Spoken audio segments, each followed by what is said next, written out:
उन लोगों की तरह मैं नहीं रहा जिन्होंने प्रेस कॉन्फ्रेंस की इमरान खान साहब के खिलाफ 9 मई के वाकयों की मजम्मत करके अपनी जान छुड़ाई और फिर भी कुर्सियों पे बैठे रहे और बेनिफिट लेते रहे। मैं उनमें से नहीं था। मुझे ये बताएं कि जब आप किसी के निकाह को निकाह नहीं मानेंगे, आप हमारे बेडरूम से लेकर, हमारे बाथरूम से लेकर, आप स्टील मिल से लेकर, रिकोडेक से लेकर, नस्ला टावर से लेकर, जब हर चीज में आप इन्वॉल्व हो जाएंगे तो मैं इन असेंबलियों का क्या करूं? मैं तो कुछ नहीं कर सकता। फिर आप ज्यादा जानते हैं, आप करें, हम बैठ जाते हैं, हम नालायक नाअहल हैं, निकम्मे हम पीछे हट जाते हैं। ये इमरान खान साहब की हुकूमत चल रही थी, चलती हुई हुकूमत हमारा काम था। मैं उस वक्त उस पार्टी का मिनिस्टर था। चलती हुई पार्टी के अंदर 12 बजे इतवार के दिन अदल और इंसाफ के दफ्तर खुल जाते हैं। क्यों भाई? 6 को 9 और 9 को 6 करना जब तक बंद नहीं होगा पाकिस्तान, जो 65 साल से हो रहा है, तब तक पाकिस्तान नहीं ठीक हो सकता, तब तक पाकिस्तान नहीं ठीक हो सकता। बिस्मिल्लाहिर्रहमानिर्रहीम।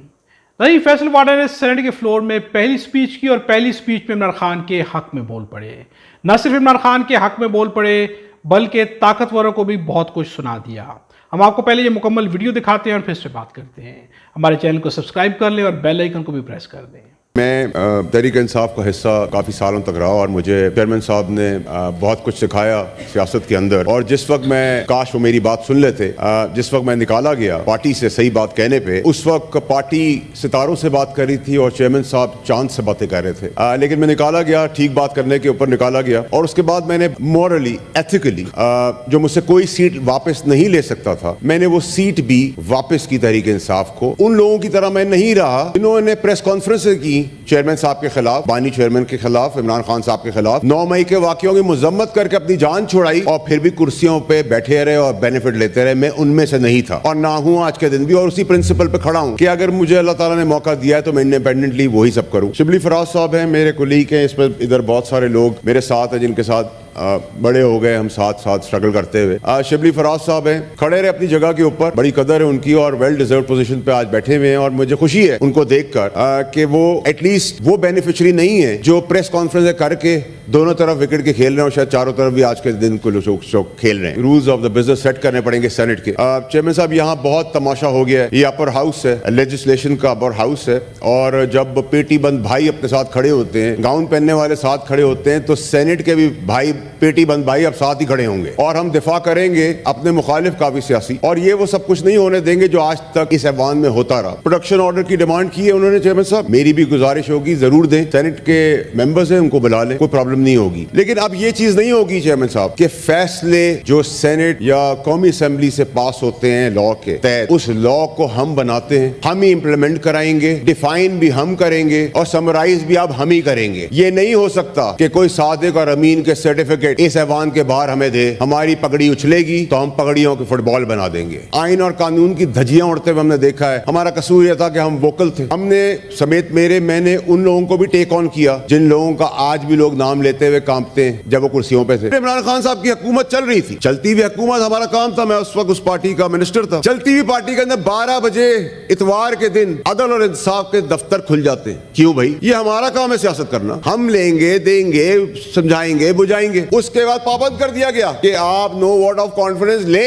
ये हमारा काम था सर, ये इस आइन का, इस असेंबलियों का काम है। हम क्या कर रहे हैं, क्या नहीं कर रहे, मुल्क के लिए जब तक बेहतरी करें। फिर हमें उनको मजबूर करके हटा दिया गया। जहां सजा थी वहां जजा थी, जहां आ गई जहां जजा थी वहां सजा चली गई। फिर पॉपुलैरिटी वेव आ गई। फिर पॉपुलैरिटी वेव आई तो आपने ट्विस्ट एंड टर्न्स देखना शुरू कर दिए। उसके बाद आपने फिर और चीजें भी सुनते गए आप। मैं 2 मिनट और थोड़ा सा आपको लूंगा। फिर आप चले गए इसी कानून के धक्के खाते हुए। हम ये जो मैंने आपको फहरिस्त बताई, इमरान खान साहब से लेके, जरदारी साहब से लेके, नवाज शरीफ साहब से लेकर भुट्टो साहब, जब तक ये निजाम ठीक नहीं होगा चेयरमैन साहब, ना यहाँ कोई असेंबली, ना प्रोडक्शन ऑर्डर, ना कोई लीडर, ना कोई वर्कर, ये 6 को 9 और 9 को 6 करना जब तक बंद नहीं होगा पाकिस्तान, जो 65 साल से हो रहा है, तब तक पाकिस्तान नहीं ठीक हो सकता। नहीं, फैसल वाडा भी विकेट के चारों तरफ खेल रहे हैं, ताकत वालों के साथ भी मिलके बैठे हुए हैं, सियासतदानों का साथ भी दे रहे हैं, तमाम सियासी पार्टीज की तारीफ भी करते हुए नजर आते हैं। पाकिस्तान तहरीक इंसाफ का माजी में हिस्सा थे। आज भी इमरान खान के बारे में सेनेट के फ्लोर पे पहली स्पीच में उनके हक में बात भी कर दी। ये भी कह दिया कि पाकिस्तान में जो है इंसाफ होना चाहिए, तमाम के साथ इंसाफ होना चाहिए। ये भी कह दिया कि सेनेट के फ्लोर पे ये अपर हाउस है, यहाँ पे अपर लेवल के ऊपर जो है लेजिस्लेशन होती है और यहाँ पे जो है हमें सबको मिल के चलना चाहिए। सबके साथ चलने की बातें भी कर रहे हैं, सबको खुश भी कर रहे हैं। फैसल वाडा जो है टॉक शोज के अंदर भी आते हैं तो न तो एंकर के खिलाफ होते हैं और ना ही साथ बैठे हुए लोगों के खिलाफ होते हैं, بلکہ ایسے لگ رہا ہوتا ہے کہ جیسے سب کی طرف سے وہ بول رہے ہیں۔ فیصل واڈا نے سیاست کے اندر اس وقت جو ہے ایک ایسا انداز اپنایا کہ جس میں وہ سب کے ساتھ کھڑے ہوئے ہیں، تمام سیاسی پارٹیز کو بھی سپورٹ کرتے ہوئے نظر آتے ہیں۔ ایک طرف کہتے ہیں کہ تمام لوگ جو ہے ناکارہ ہیں، ان کو نکال دیا جانا چاہیے، تو دوسری طرف جو ہے انہی کی تعریفیں کرتے ہیں اور یہ بھی کہتے ہوئے نظر آتے ہیں کہ ان تمام کو جو ہے غلط سزائیں دی گئی۔ ایک طرف جو ہے طاقتوروں کے ساتھ کھڑے ہوئے ہیں تو دوسری طرف ان کا کہنا ہے کہ کسی بھی طاقت کو جو ہے آئین اور قانون کی حدود کو نہیں پھلانگنا چاہیے، ہمارے معاملات ہمیں حل کر دینے چاہیے۔ جب تک پاکستان میں 6 کو 9 اور 9 کو 6 بنانے کا قانون رائج رہے گا تو پاکستان کے مسائل حل نہیں ہو سکتے۔ کم از کم فیصل واڈا کی بات تو بالکل درست ہے کہ جب تک پاکستان میں 9 کو 6 اور 6 کو 9 بنایا جاتا رہے گا تو پاکستان میں کوئی بھی آئین اور قانون کی بات نہیں ہوگی۔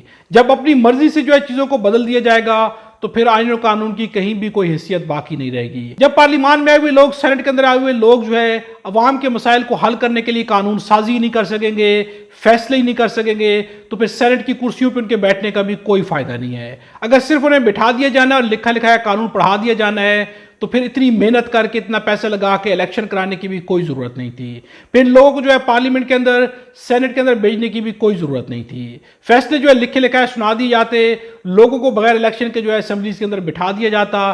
جب تک آئین اور قانون کے حساب سے فیصلے نہیں کیے جائیں گے، جب تک آئین اور قانون کے مطابق جو ہے الیکشنز نہیں کی جائیں گے، جب تک عوامی مینڈیٹ کو، عوامی رائے کو حیثیت نہیں دی جائے گی، پاکستان کے مسائل کبھی بھی حل نہیں ہو سکتے۔ بلکہ پاکستان کے مسائل جو ہے ہر روز جو ہے گمبھیر سے گمبھیر تر ہوتے جا رہے ہیں۔ پاکستان میں نفرت بڑھ رہی ہے، عوام کے اور اداروں کے درمیان، عوام کے اور سیاستدانوں کے درمیان، عوام اور عدالتوں کے درمیان جو ہے دوری پیدا ہو رہی ہے۔ یہ تمام دوریاں تبھی ختم ہو سکتی ہیں جب سب مل بیٹھیں گے، اور مل بیٹھنے کا ایک ہی اصول ہوگا، اور وہ اصول ہوگا آئین اور قانون کی پاسداری، آئین اور قانون کی بالادستی۔ تمام کو اپنی آئینی حدود کے اندر رہنا ہوگا، تو تب جا کے پاکستان کے مسائل حل ہو سکتے ہیں، تب جا کے جو ہے اکٹھا بیٹھا جا سکتا ہے، اور تب جا کے جو ہے اکٹھا بیٹھ کے فیصلے کیے جا سکتے ہیں۔ اگر آئین اور قانون کو بالائے طاق رکھ کے اکٹھا بیٹھا جائے گا تو پھر کوئی بھی فیصلے نہیں ہو سکتے۔ پاکستان کرپشن بھی برداشت نہیں کر سکتا، پاکستان کرپٹ لوگوں کو بھی برداشت نہیں کر سکتا، پاکستان ایسے لوگوں کو بھی برداشت نہیں کر سکتا جو پاکستان کے مفاد میں نہ ہوں، چاہے وہ سیاستدان ہوں، چاہے وہ کوئی بھی ہو۔ پاکستان صرف انہی لوگوں کو برداشت کر سکتا ہے جو پاکستان کے ریاست کے مفاد میں ہوں، عوام کے مفاد میں ہوں۔ اپنی رائے کا اظہار جو ہے کمنٹس میں ضرور کیجئے گا۔ خدا ہم سب کو اور ہمارے وطن پاکستان کو اپنی زمان میں رکھے۔